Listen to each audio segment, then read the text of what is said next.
Hi everyone, welcome back to my YouTube channel guys. So hope you all are doing well and आप लोगों की preparation बहुत अच्छी चल रही होगी। सो गाइस, इससे पहले जो मैंने वीडियो आप लोगों के साथ में शेयर करी थी वो शेयर करी थी मैंने रीजनिंग से related, that how to score 33 plus marks in reasoning for SBI clerk in prelims examination. Okay, but आज मैं आप लोगों से डिस्कस करने वाली हूँ इंग्लिश की फ्यू टिप्स जिससे आप अपने मार्क्स को बहुत अच्छे से स्कोर कर सकते हैं और इम्प्रूव कर सकते हैं। अगर मैं अपनी बात करूँ तो मैं अब इंग्लिश में 25 प्लस मार्क्स इंप्रूव कर पा रही हूँ, क्योंकि मैं ऑनेस्टली बताऊँ, मेरे जो कुछ टाइम पहले मार्क्स आ रहे थे इंग्लिश में वो 30 में से अराउंड 13 आ गए, 14 आ गए।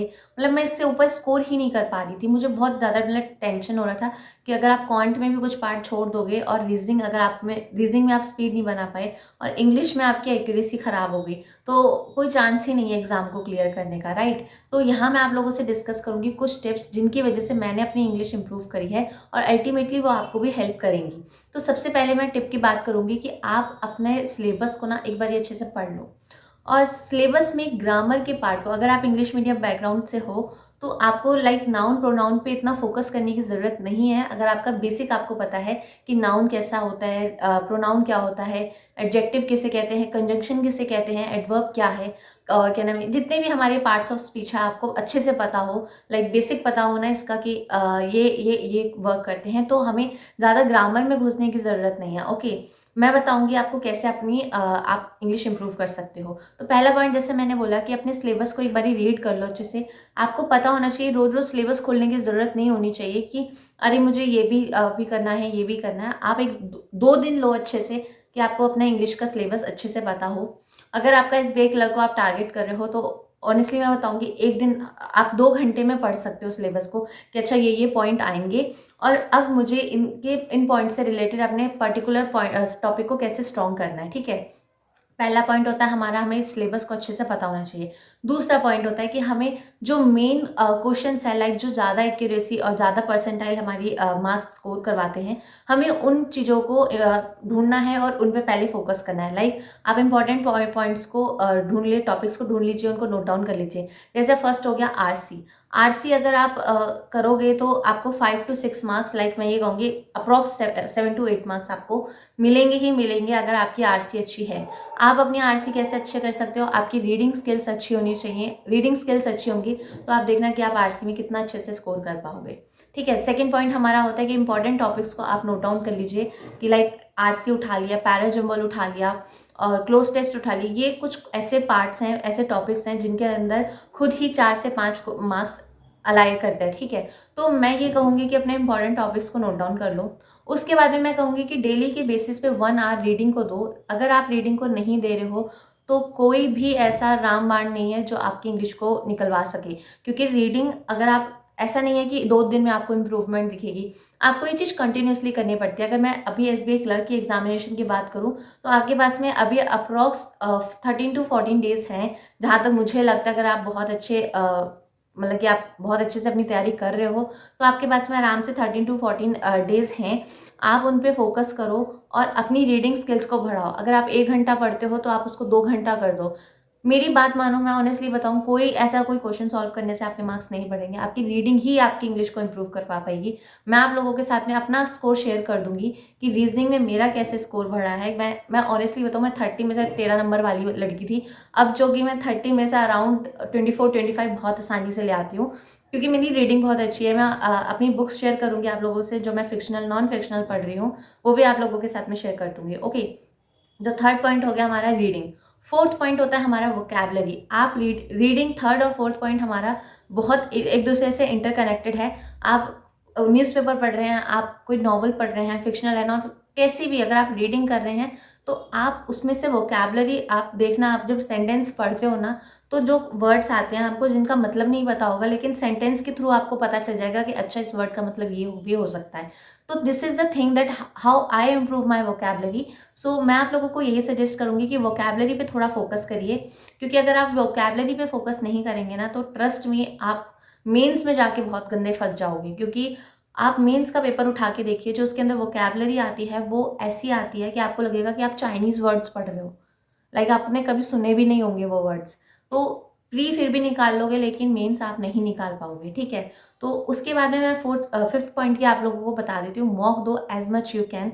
If you are good in reading तो आप मॉक्स पे फोकस करो, ठीक है, मॉक्स पे फोकस करो। डेली के 15-15 मिनट की क्विजेस हैं, अड्डा पे आपको अवेलेबल हो जाएंगी, प्रैक्टिस मॉक पे आपको अवेलेबल हो जाएंगी, टेक्स्ट बुक पे सेक्शनल इंग्लिश के टेस्ट दो, तो उससे आपको पता चलेगा कि आप कैसे कितना इंप्रूव कर पा रहे हो। मेरी बात मानोगे, आप 2 दिन 3 दिन 4 दिन 1 हफ्ता अपनी रीडिंग को दो और उसके बाद में एक मॉक देकर देखो। आपको अपने आप इंप्रूवमेंट ना मिले ना तो मुझे कमेंट सेक्शन में लिख देना कि दी हमें नहीं मिला, आपने जो आपने जो सॉल्यूशन दिया था वो हमारे लिए वर्क नहीं करा। आई गारंटेड इट कि अगर आप लोग रीडिंग अच्छी करोगे ना तो आपके 1 हफ्ते के बाद में आप अपने मॉक्स में मार्क देखना, 13 आ रहे होंगे तो 14 जरूर होंगे वो। तो this is the thing that I applied on my self. तो फिफ्थ पॉइंट होने के बाद में सिक्स पॉइंट आता है कि इंग्लिश के अगर ग्रामर रूल्स आपके अच्छे हैं, मतलब कि आपको पार्ट्स ऑफ स्पीच बहुत अच्छे से पता है, then go to 120 grammar rules, क्योंकि एरर डिटेक्शन एक ऐसा पॉइंट है, ऐसा टॉपिक है हमारे बैंकिंग एग्जामिनेशन में जो हमें लगता है कि 5 मार्क्स लेता है, लेकिन वो ऑनेस्टली 10 मार्क्स लेकर जाता है। मैं ऑनेस्टली बताऊँ, मैंने कुछ अभी पिछले जो एग्जामिनेशन दिए थे उसके अंदर मैंने ये चीज़ देखी है कि 5 एरर डिटेक्शन के क्वेश्चन आ गए। That is the one thing. Second thing कि अब आपको सेंटेंस इंप्रूव करना है, सेंटेंस इंप्रूवमेंट में आप फंस जाओगे, वही ग्रामर का खेल है। पास्ट टेंस है, प्रेजेंट टेंस है, आपको कैसे नाउन का यूज़ करना है, आपको ग्रामर रूल्स पता होने चाहिए। तो उसके लिए मैं कहूँगी कि आप 120 ग्रामर रूल्स को अच्छे से चार्ट लो। आपके मतलब आपको अगर ये बोले ना कि चलो 1 to 10 ग्रामर रूल्स, मेरे को ऑनेस्टली पता है कि फर्स्ट ग्रामर रूल क्या है, लास्ट ग्रामर रूल क्या है 120 ग्रामर रूल्स का। तो this is the thing that how I improve my marks in English.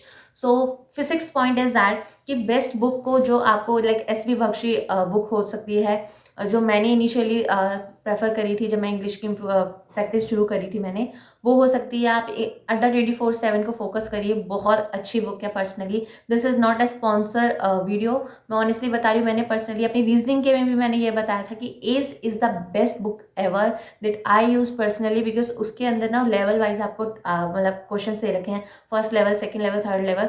और जो ग्रामर के पार्ट्स हैं इंग्लिश की बुक में, उसमें आपको हर एक टॉपिक पे 50 to 60 क्वेश्चंस मिलेंगे, जिसमें आप बहुत अच्छे से आई थिंक प्रैक्टिस कर सकते हो। आपको शॉर्ट नोट्स दे रखे हैं, आपको प्रैक्टिस टेस्ट सेट दे रखे हैं। तो आई थिंक इससे ज़्यादा कुछ और रिक्वायरमेंट नहीं है to improve your English. And seventh चीज़ मैं आप लोगों से यही कहूँगी कि do revision as much you can, क्योंकि आज आपने ग्रामर रूल्स पढ़े, आप उसको फिर छोड़ दोगे कि ठीक है हमने तो एक बार ही पढ़ लिया। आप क्लासेस ले लो निमिषा बंसल मैम की 11-12 आवर्स की है, अगर आपको वो करनी है वो कर लो, पीडीएफ से प्रेफर कर लो, मेरे टेलीग्राम चैनल पे आपको मिल जाएगी, मैं रिसेंट वाली अपलोड कर दूंगी उसके ऊपर, वो कर लो। या फिर 11-12 आवर्स की निमिषा बंसल मैम की ग्रामर रूल्स की वीडियो, वो पढ़ लीजिए। आपको जैसे अच्छा लगे वैसा कर लीजिए, बट 120 ग्रामर रूल्स आपको लाइक आपके जहन में उतर जाने चाहिए कि this is the thing that you must know. You can't deny that कि हम बिना ग्रामर रूल्स को पढ़े इंग्लिश को क्रैक कराएंगे। This is not a thing that no one can crack the examination if you are not good in grammar. So this is the thing that I will suggest you कि अगर आपको अपनी English में marks improve करने हैं तो these are few tips जो आपके अल्टीमेटली मार्क्स को इम्प्रूव करेंगे।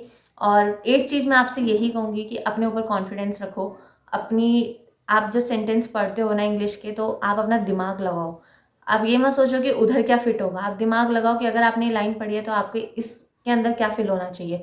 तो this is how I generally improve my English, अगर मैं बुक्स और लाइक ग्रामर को हटा के बात करूँ तो these are the few tips जो मेरी तरफ से आपको हैं। और अगर आप लोगों को कोई और वीडियो चाहिए तो प्लीज़ मुझे बता देना, मेरे कमेंट सेक्शन में लिख देना। और टेलीग्राम आप लोग ज्वाइन कर सकते हो, जिसका लिंक आपको डिस्क्रिप्शन में मिल जाएगा। उधर बच्चे अभी तो मैंने थोड़ा प्राइवेट कर रखा है उस टेलीग्राम चैनल को, क्योंकि उधर थोड़ी बहुत बच्चे इधर उधर की बातें करने लग जाते हैं, तो मैं नहीं चाहती हूँ कि कोई फालतू बातें वहाँ पर हों। और आपको और कोई पर्सनल क्वेश्चन है तो आप लोग मेरे को टेलीग्राम चैनल पे मैसेज कर सकते हो। So thank you so much guys, मिलते हैं हम अगली वीडियो में, बाय।